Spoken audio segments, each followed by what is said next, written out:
Dan ja Priit, olge head, saate ka oma ettekannet teha koostöös ja näidata, kui hästi see välja kukub.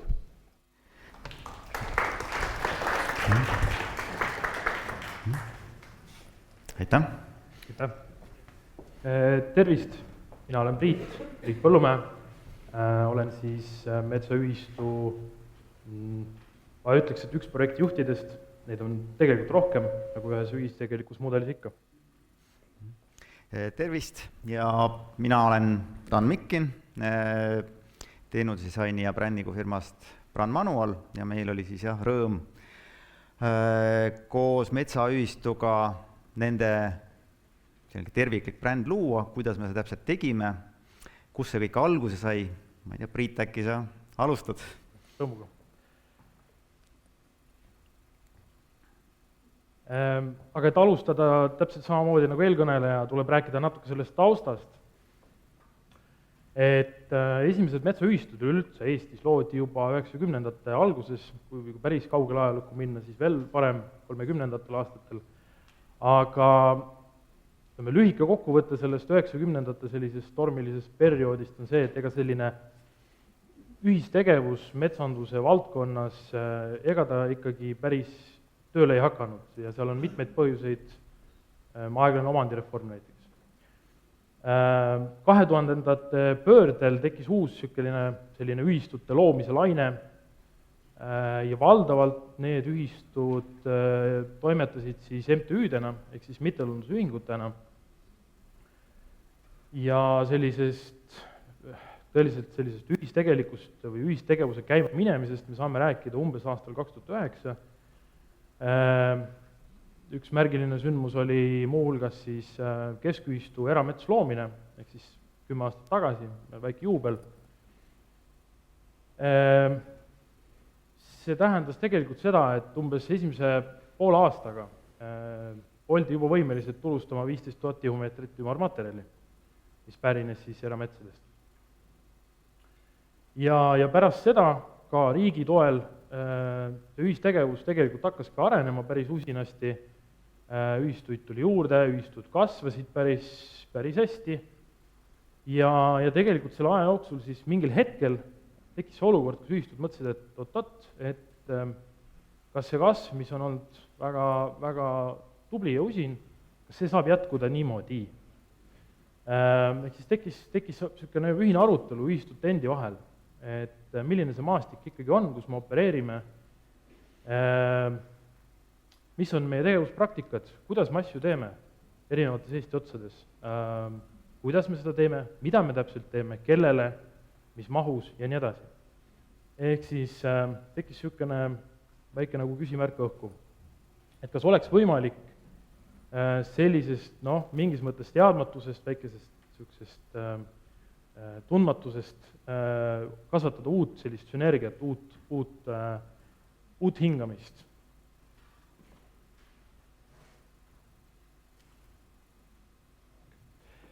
Ja mis sellest siis kasvas välja, kasvaski selline tunne, et võiks vaadata korraks nagu sellele sektorile ise otsa, mis seal toimub, kes mida teeb, kas seal oleks võimalik midagi ühtlustada, teha teistmoodi. Ja see fookus oligi seal, et ühel hetkel nendele sellisele ühistulisele arengule võib tulla sein ette, et praegu kõik on hästi, aga mis siis, kui ühel hetkel see hakkab aeglustuma, mis siis, kui me ei jõua täna oma sõnumitega paljude teiste metsaomanikeni. Meie ei tea metsaomanikest paljudest mitte midagi ja tegelikult ei tea metsaomanikud ka meist. Ja me püüdsime siis sellise vajaduse ja selle mõtte enda jaoks siis panna kirja, me tegime seda ja nende mõtetega me läksime siis, need mõtted me saime kirja siis seal umbes 2014. aasta lõpus, kui me tegime esimese kontaktiga siis Brand Manualiga ja tegelikult jaanuar, vist oli 20. jaanuar aasta 2015, kui me esimest korda siis ka päriselt istusime Tanni ja tema tiimiga maha, et vaadata, et mis siis teha. Nii oli ja enne kui ma lähen siis edasi sammude juurde, siis paari sõnaga põhimõistetest. Et õnneks ma olen kuulnud, on juba pinda ette valmistatud. Mitmed eeskõnelejad on rääkinud, et jah, bränd ei ole logo ja seda me ka väsimatult ise ka kordame, et logo on lihtsalt tähistaja. Bränd on sisuliselt see, mida ettevõtted ja organisatsioonid ja ühistud, millesse nad usuvad, mis neid koos hoiab, miks nad hommikuti tööle tulevad ja mis mulje nad väljapoole jätavad. Kui sees on asjad korras, siis see mulje on ka juhitav ja järjekindel. Tihtipeale on see organisatsioonide tunne on see, et meil on midagi väga olulist öelda ja kui me seda räägime, ju siis meid kuulatakse. Ja neid rääkijaid on tegelikult väga-väga palju. Et miks peaks teie hääl sealt selle laulukoori seast üldse kuidagi moodi esile tõusma ja kui me räägime konkreetselt metsaühistutest, siis nende sihtgrupiks või lõppkliendiks, see, keda nad tahavad kõnetada, on metsaomanik. Ja metsaomanik tegelikult teab üllatavalt, keskmine metsaomanik on kindlasti ka erandeid, aga teab suhteliselt vähe, mida ma metsaga peale hakata. Ja siis ta kuuleb hästi palju neid hääli, kes talle räägivad, kuidas nad tulevad ja teevad tema jaoks selle metsaga midagi, enamasti räägitakse sellest, kuidas see mets kalliraha eest maha müüa. Ja ütleme ausalt, metsaomanik kogu selle infomüra sees on eksinud. Ta ei saa aru, keda kuulata ja kõige olulisem, keda üldse usaldada, kelle juttu saab võtta puhta kullana.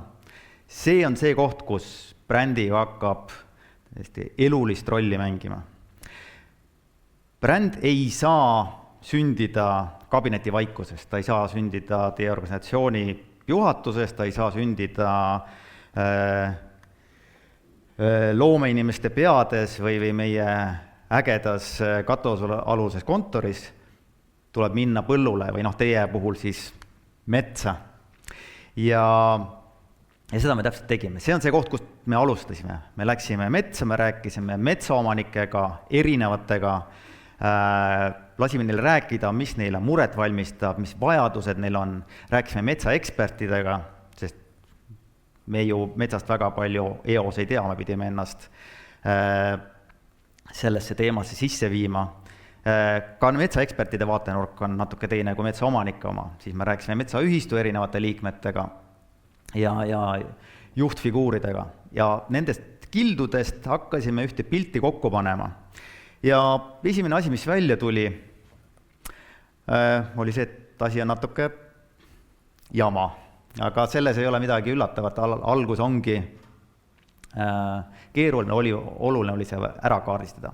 Et kui seal vasakul pool, nagu öeldud, metsaomanik väga palju ei tea, mida ta oma metsaga üldse peaks tegema, peale selle, et ta tahaks selle ükselt maha võtta, ja ta oskab küsida suhteliselt väheseid asju, kus tal oleks abi vaja. Ja metsaühistud omakorda oskavad tuge ja nõu pakkuda väga paljudel aladel.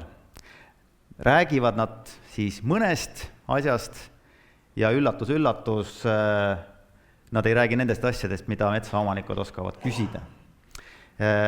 Üks kokkupuutepunkt oli, see on seal keskel, on see, et jah, raiumise koha pealt osatakse küsida, osatakse ka vastata. Aga suures jaos läks küsija ja nõupakkuja jutud läksid teineteisest lahku. Järgmise sammuna me kaardistasime ära siis metsaomaniku teekonna oma metsaga tegelemisel. Et kuidas ta üldse saab ühtäkki metsaomanikuks, kuidas ta aru saab, mida selle metsaga vaja teha on, kuidas selle eest hoolitseda, mis on juriidika, mis sellega kaasas käib, kuidas seda juurde kasvatada, kuidas seda raiuda, kuidas seda müüa ja mis pärast seda kõike saab. Neid sammusid tema teekonnal on päris palju ja nüüd selle rohelisega siin ekraani peal on pigem sinine, on tähistatud need kohad, kus ta oma küsimustele saab vastuse või ta teab, kus neid vastuseid otsida. Ja kõik ülejäänu on selle värviga katmata, ehk siis tegelikult ta tundis, et ta on jäetud üksinda. Et ta ei tea, mida teha ja ta isegi ei saa aru, kust seda abi saada. Abi on olemas, aga ta ei leidnud seda üles. Samal ajal juba selle sama info põhjal metsaühistud isekeskis hakkasid oma teenuseid korrastama ja et sellest tekiks mingisugune arusaadav tervik ja tegime ka ühiseid töötubasid, et oleks võimalik iseendal aru saada, mida me pakume ja oleks siis sellest võimalik niimoodi rääkida, et seda inimesed kuuleksid siis, kui neil tekib selle järgi vajadus, kui nad on valmis seda infot vastu võtma. Priit, aga äkki sa räägid, mis me siis sisuliselt, mis tulemusteni me jõudsime? Nagu Dan mainis, siis tõepoolest oli lugu selline, et juba 2015. aastal paralleelselt siis selle tööga, millest Dan just rääkis, käisid metsas, tutvusid selle metsaomaniku teekonnaga, siis mida meie tegime metsaühistutega, tegime seda, et me püüdsime siis aru saada või sõnastada siis selle, kuidas öelda, miinimumi või standardi, mida täna siis metsaomanik võiks ikkagi oma ühistust kätte saada. Selge oli see, et nagu siin eelpool mainiti ka, eks sisu on vaja, sisu peab olema väga selgelt ikkagi defineeritud ja väga selgelt aru saada. Nagu öeldud, ühistutel oli väga selgelt väga erinevad tegutsemispraktikad, väga erinevad fookused, kindlasti see fookus sõltus mingil määral siis sellest, kes parasjagu seal ühistu juures toimetas, kes seal töötas. Aga mida me siis tegime, me kutsusime ühistult kõik ühise laua taha ja hakkasime rääkima sellest, et mis see teenuste pakett siis võiks olla, rääkisime teenuste miinimummahust, mis peaks olema see miinimum, et üks metsaühistu võiks olla metsaomaniku vaatevinklist väga sisuline, milline see teenuste kättesaadavus peaks olema, milline see teenuste palett tervikuna on, info kättesaadavus, ajakohasus, asjakohasus, leidsime, et see peab olema igal juhul, iga ühistu puhul kriteerium. Täpselt samuti see, et ühistul on võimalik oma liikmeid teenindada ja teenindada seda mitte ainult nii-öelda aiavärava najal, metsas on väga hea seda teha ja paljud teevad endiselt, siiamaani ongi väga vajalik minna metsa, aga et ei pea seda ka tegema iga kord aiavärava najal, vaid võib ka teha korralikus kontoris, kus on korralik varustus olemas. Ja loomulikult inimesed, et metsaühistul peab olema olemas see võimekus katta siis ära näiteks konsulendi, metsameistri koht, eks ole, et metsaomanikul on kuhu pöörduda ja ta teab, et iga kord, kui ta pöördub sinna, siis ta saab selle abi. Ja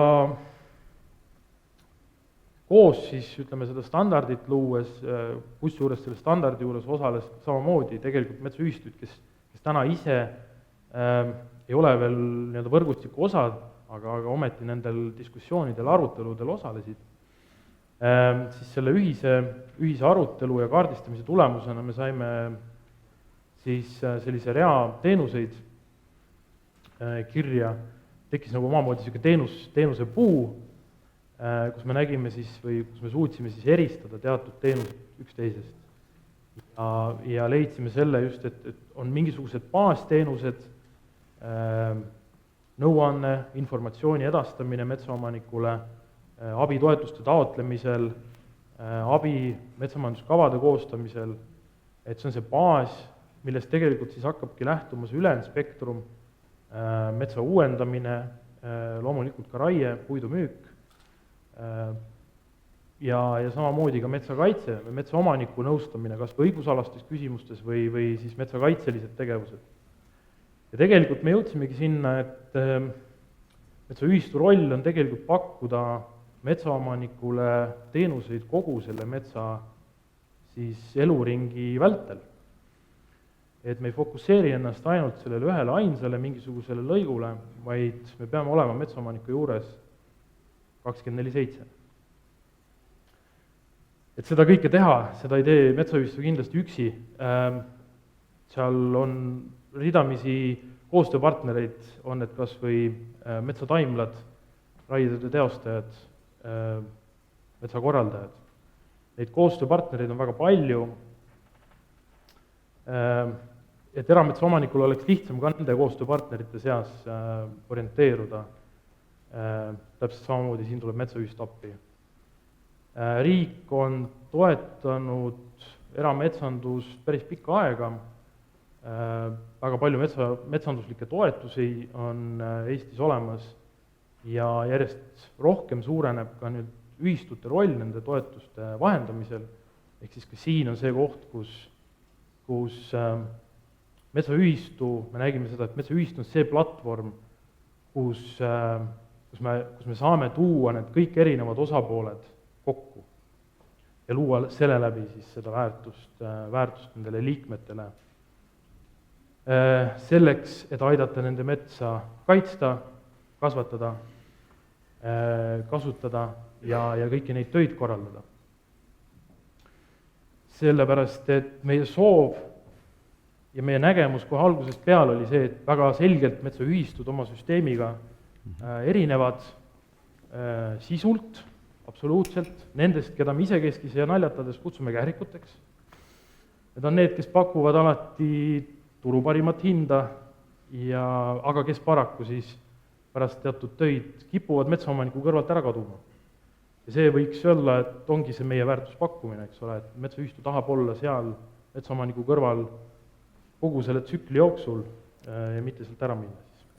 Ja vaja oli siis seda, et see sisuline erinevus oli olemas, meil oli vaja see sisuline erinevus ka siis saada kommunikeeritud ja see erinevus, me tahtsime ka eristuda neist siis visuaalselt. Just täpselt nii. Et Eesti metsad on kährikuid täis ja suhteliselt tõenäoliselt olete te mõnda neist ka näinud, võib-olla ka väljaspool metsa kusagil meedias. Ja täpselt nii, nagu Priit ütles, et siin tuleb mängu logo ja kogu muu vormistuslik pool, et vähe sellest, et teil on olemas ühine sisuline standard, peate te ka ühtsed välja nägema ja sellel on selge ülesanne. Nüüd selle sama algse metsas käimise käigus me saime aru, et on mida lahendada. Et need metsaühistud, mis omavahel tahtsid koos toimetada, nad nimetasid ennast erinevat moodi, nende logod, identiteedid olid väga erinevad, mõne neist olid isegi päris kenad, aga see, et nad oleksid moodustanud mingisuguse hoomatava terviku, kaugel sellest. Ja alustasime kammimise tööga, et kõigepealt lõime ühtse nimetamisstandardi, et kõigil on arusaadavalt ühe skeemi järgi loodud või võetud nimi ja sinna juurde juba loogilise järgmise sammuna tuli see, et ka see logo, see visuaal seal on siis läbivalt ühtne. Kui logo oli paigas, see tuli juba peaaegu et iseenesest, siis oli vaja see ära reeglistada. Ehk siis on olemas stiiliraamat, mis ütleb, kuidas seda logo täpselt kasutada, millest see koosneb, mis on need värvid, taustad, graafilised elemendid, fondid, kõik kõlab väga tehniliselt, aga kui sa kasutad neid järjepidevalt, siis sa vaikselt hakkad inimestele tundma tuttavlik. Sõltumata sellest, mis maakonnas sa siis tegutsed. Eesmärk oligi selles, et igal metsaühistul oleks oma stiiliraamat, nad on ehitatud ühe põhja peale, aga reaalselt me tegime nimelised stiiliraamatud igale üksusele eraldi. Lisaks selle, et on olemas nii-öelda abstraktne tööriistakast, ega tööriistakast iseenesest ei tee midagi, need asjad tuli nii-öelda kätte tuua, ehk siis alates sellest, et metsa müttavad masinad on ühtselt ära lahendatud, maanteedel sõitvad autod, viidad, majade tähistus, sealt nendest väikestest kildudest hakkab see äratuntavus tekkima.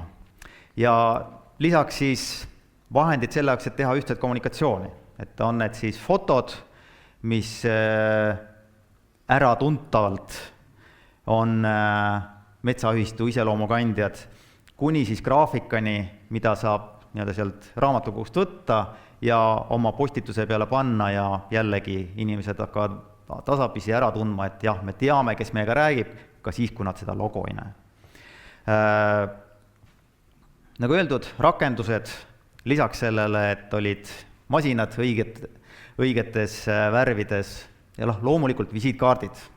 Aga tunduvalt olulisem visiitkaardist on tegelikult igapäevane töö, et on see siis kommunikatsioon kohalikus meedias, on need bännerid internetis või on see siis raamat, kuhu said koondatud need põhimõtted, mille järgi metsaühistud toimetavad ja selle raamatu te võite igast kohalikust metsaühistust siis kaasa haarata, sest seal on kõik olemas. Tänapäeva infomüras tegelikult üks tõhusamaid vahendeid on video. Ja kasutasime selle võimaluse ära, videosid inimesed tegelikult vaatavad, need liiguvad, seal on puhtalt reaktiivne efekt juba olemas. Me tegime umbes, mis ta oli, 4 minutit, selline pikk klipp, millest saab omakorda lõigata 30-sekundilisi lõike, mis siis keskenduvad rohkem ühele või teisele teemale. Ja siin on lihtsalt üks selline näide sellest pikast klipist lõigatud. Me seisame metsaomanike huvide eest ning leiame viisi, kuidas metsaomanikud oma metsast kõige rohkem kasu saavad. Tule lähimasse metsaühistusse nõustamisele. Igas piirkonnas on oma metsaühistu, kes tunneb kohalikke olusid kõige paremini. Nõustamine on täiesti tasuta. Riik toetab erametsaomanike teadlikkust, et Eesti mets oleks heades kätes.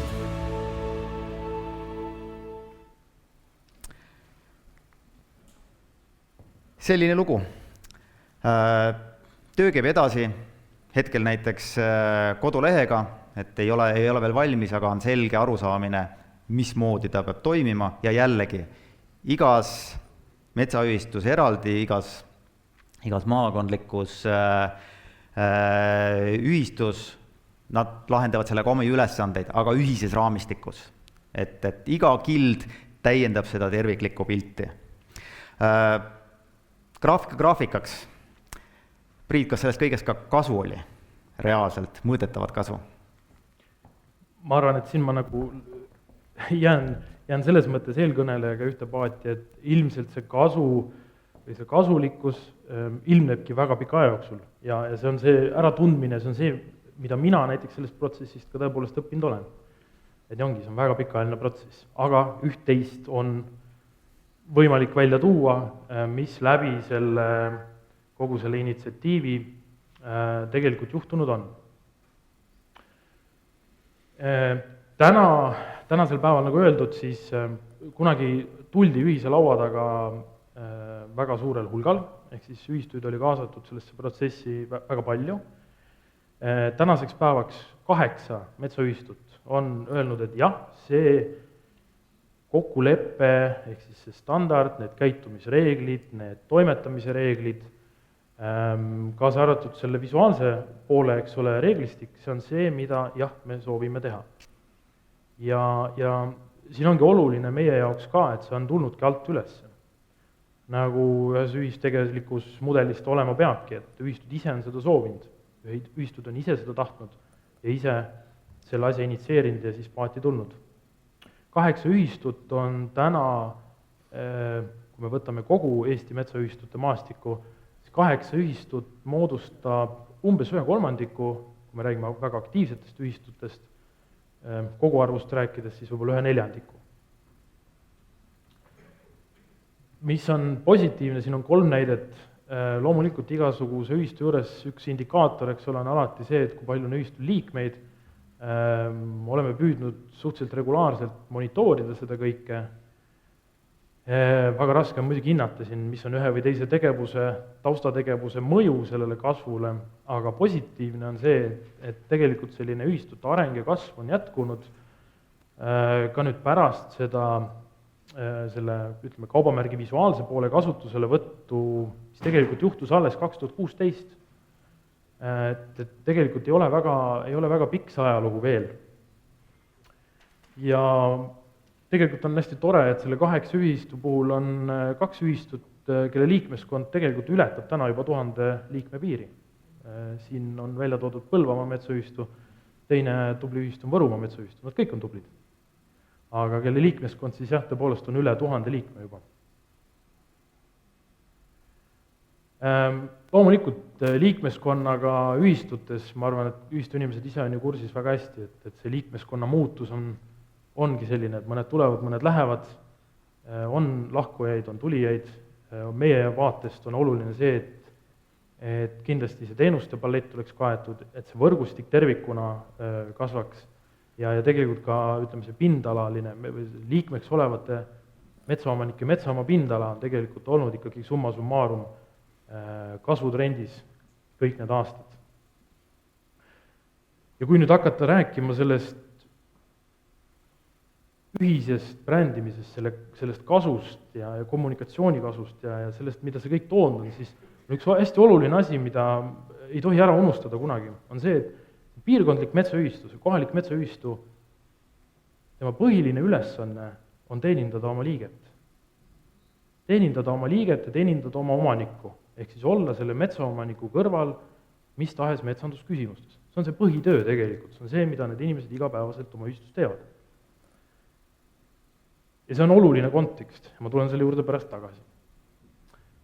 Kui nüüd mõelda sellisel kesksel tasandil, mis on veel selline ühistegevus tegelikult kasu toonud, väga vahetult ja rahas on võimalik mõõta mitmeid asju. Näiteks kas või seda, et kui tekib võimalus maksta omanikutulu, siis keskühistu tasemelt metsaühistutele oma teenuste arendamiseks, siis seda on olnud võimalik teha. On metsaühistud sellised organisatsioonid, kes tegelevad väga palju metsataimede ühise hankimisega. Sellega seoses on ühistutel palju ülesandeid ja nende ülesannete täitmist on samuti võimalik keskselt koordineerida ja tegelikult toetada rahaliselt. Mis sellise ühtse visuaalse identiteedi kasutusele võtt on andnud võimaluse kasutada erinevaid rakendusi. Need võivad olla mõned IT-rakendused, kasutatakse üldiselt ühtset langihalduse tarkvara, ei hakka minema spetsiifikasse. Aga nüüd selle ühise identiteedi ja sellise ühise visuaalse poolega on võimalik siis keskselt ja märksa odavamalt toota siis erinevaid infokandid. Kas või see sama videonäide, eks ole, visiitkaardid või mis tahes muu. Tegelikult see tekitab ühistutele päris suure säästu. Et selle metsataimede juurde tagasi tulles, see on üks hea näide tegelikult üldse klassikalisest ühistegevusest, et kui 2019 on selline keskselt koordineeritud taimehange toonud meie erametsadesse 4,5 miljonit istikut, see moodustab umbes 40% kogu erasektorist täna, siis see on lihtne arvutada, et kui selline mastaabiefekt võimaldab ühe taime pealt säästa näiteks 1 sendi, siis see teeb 45 000 eurot säästu kõikidele nendele liikmetele kokku. Kuna võrgustik on kasvanud, siis oleme saanud ka mitmeid koostööpartnereid, kes täna on valmis pakkuma soodsatel tingimustel oma teenuseid, siis omakorda meie liikmetele. Ja tegime sellise väga robustse kalkulatsiooni, et kui võtta need 3 esimest eelmiselt slaidilt, 3 esimest niisugust mõõdetavat suurust, siis tegelikult aastas, viimase 3 aasta jooksul aastas on sellisest ühistegevusest tekkinud sääst metsaühistutel umbes suurusjärgus 40 000 eurot. Ja see on iga aastaselt. loomulikult tegeletakse, üks põhitegevus loomulikult on ka puidumüük, sellega tegeletakse igapäevaselt samamoodi ja täpselt samamoodi sellisest mastaabist sellisest mastaabiefektist, suurematest mahtudest tuleneb tihti lõppostjate juures mõningad boonused. Boonused siis väga selgelt raha näol tihumeetri kohta. Ja sellises ühistulises süsteemis või ühistulises mudelis on võimalik tegelikult seesama tekkiv boonus viiagi siis tagasi kohe sinna metsaomanikuni. Selle inimeseni, kes seda boonust iseseisvalt toimetades tegelikult ei saakski kunagi. Kindlasti on mitmeid tegevusi, mis on nüüd aktiivsemalt käima läinud tänu sellele brändingule, mida kindlasti saab ka rahas mõõta, aga kas peab? Et väga palju me tegeleme täna tegelikult keskselt ka sellise ühise turundamisega, me haldame veebiplatvormi, me haldame metsaühistu sotsiaalmeediavõrgustikku ja me toodame, mida ainult ei halda, vaid me toodame, me oleme võimelised tootma täna siin nagu originaalset sisu. Ja nüüd ma tulengi sinna ühes varasema slaidi juurde tagasi, et see on see tegevus, mida täna metsaühistud, kohalikud piirkondlikud metsaühistud, kus töötavad tublid metsameistrid, konsulendid, nemad saavad tegeleda oma põhitööga. Ehk siis sellega, et aidata seda oma liiget, aidata oma omanikku, seda sama metsaomanikku. Ja mitmed sellised toetavad tegevused on võimalik siis ära korraldada tegelikult ühiselt panustades ja ma usun, et summa summarum saab ka palju parem. Nagu öeldud, 8 ühistut on täna selle võrgustiku moodustamas, mis on siis umbes 1/3, 1/4 kogu tänasest sellisest metsaühistute maastikust Eestis, aga mis on, ma arvan, seda võrgustikku nagu tõstab rohkem esile, on see, et see 5500 liiget, kes nendes 8 ühistus on tegelikult pool kõikides ühistutes olevatest liikmetest. Ehk siis 1/3 ühistuid, aga pool sellest, mis siis üldse ühistute liikmeteks on. Ja nende metsaomanike, kes seal liikmed on, see metsamaa pindala on täna 135 000 hektarit, me jääme alla umbes 6 või 7 korda Riigimetsa Majandamise Keskusele, aga tegelikult, kui minna nüüd sinna erasektori poole, siis tegemist on ühistuga, eks ole, ühistulise süsteemiga, aga tinglikult võiks öelda, et Eesti suurim metsaomanik peaaegu jääb siin 2-kordselt alla juba. Kuhu me siis jõudnud oleme, et kui enne 2009. aastat kõik opereerisime samal maastikul, kõik need ühistud opereerisid samal maastikul, mängisid samat mängu, sama palliga, aga igaüks tegi seda natukene omas maailmas, omas telgis, kui võtta siin see illustratsioon aluseks. Ja kuhu ma arvan, et me oleme nüüd tasapisi välja jõudnud, alates sellest 2009. aastast, kui läks käima see majanduslik koostöö, kuni selleni välja, eks ole, et me võtsime ette selle brändingu initsiatiivi 2016. aastal, esimesed ühistused hakkasid seda päriselt ka kasutama, siis ma arvan, et me oleme liikumas või liikunud juba sellisele ühistegevuse kõrgemale või teisele tasandile. See ei ole mingis mõttes meie jaoks enam lihtsalt mingi toote müük või oma ühistu liikmete toote müük ja sellest tekkiv ühistegelik efekt, vaid see on natuke midagi enamat juba. Ja selles mõttes igal juhul siin kirjutan alla ka eelkõnelejale, et täpselt samasugused tähelepanekud.